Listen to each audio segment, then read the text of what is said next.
Welcome back. A groundbreaking unionization vote by Uber Black drivers could be scheduled for as early as this week. That's according to the United Food and Commercial Workers Union, which says it has the support of about 300 Toronto-based drivers. Paige Ellis has more on the story. The United Food and Commercial Workers Union said this morning that they filed an application with Ontario's Labour Board.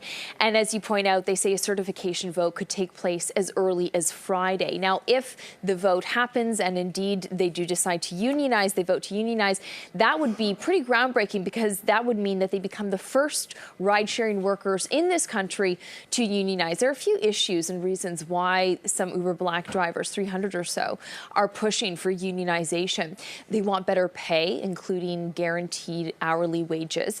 They also want protection from unjust dismissal. According to the union, the company sometimes uses the rating system that customers, give a certain number of stars. They use that to dismiss drivers. They also want to be recognized as employees as opposed to independent contractors. Now, I went to the City of Toronto website and tried to determine how many Uber Black drivers there are in this city. The information appears to be slightly out of date, so I'm trying to corroborate it with Uber itself. Appears to be about 15% of all Uber drivers, Uber X, Uber Black, Uber Select, 15% are Uber Black. They drive the SUVs or the limousines. Unclear why Uber X drivers, which represent the vast majority, are not part of this push.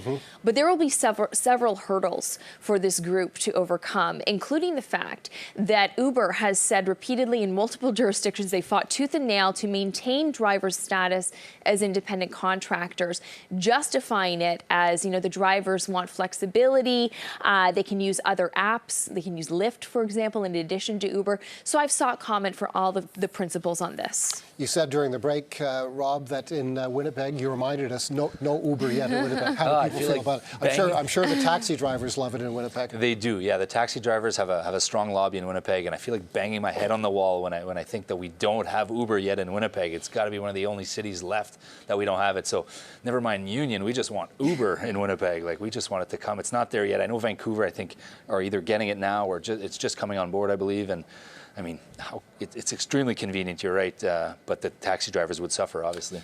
Paige, we understand one of the concerns is how drivers themselves can resolve complaints that they may have. That's right. There's this really peculiar provision in the employment contract that they have with Uber.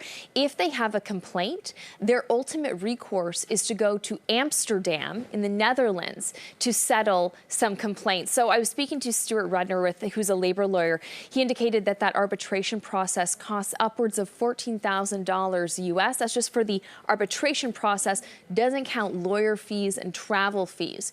So the Court of Appeal recently said that was an unfair provision, and Uber has complained, or I should say appealed again, brought it to the Supreme Court. So it appears that this unionization push also includes that issue. Paige Ellis, thanks a great deal. Thank you. It's one of our top 3 stories today.